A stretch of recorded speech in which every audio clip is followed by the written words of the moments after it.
So starting at this pointy end, and I'm going to be cutting across the grain. You can slice it thicker and then serve them like individual steaks.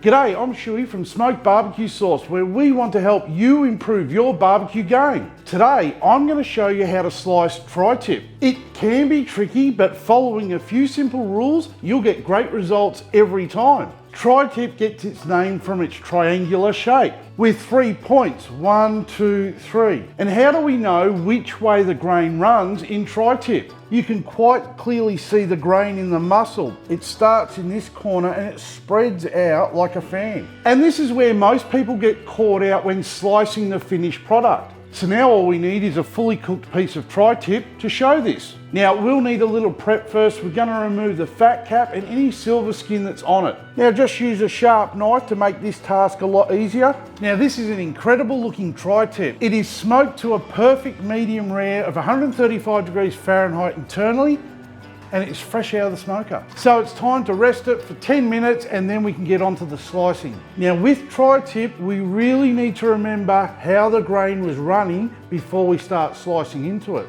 Remembering the grain starts in this corner and then it fans out. So starting at this pointy end, and I'm going to be cutting across the grain.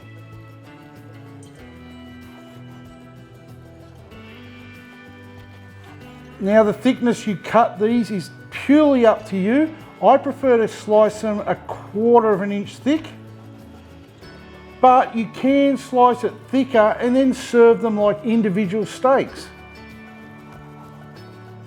The smell coming off this is absolutely incredible. And then when we get to this point in the muscle, the grain changes, so we're going to spin it around and we're going to keep slicing it, but on this angle now. Now by cutting across the grain, you're going to end up with a more tender bite.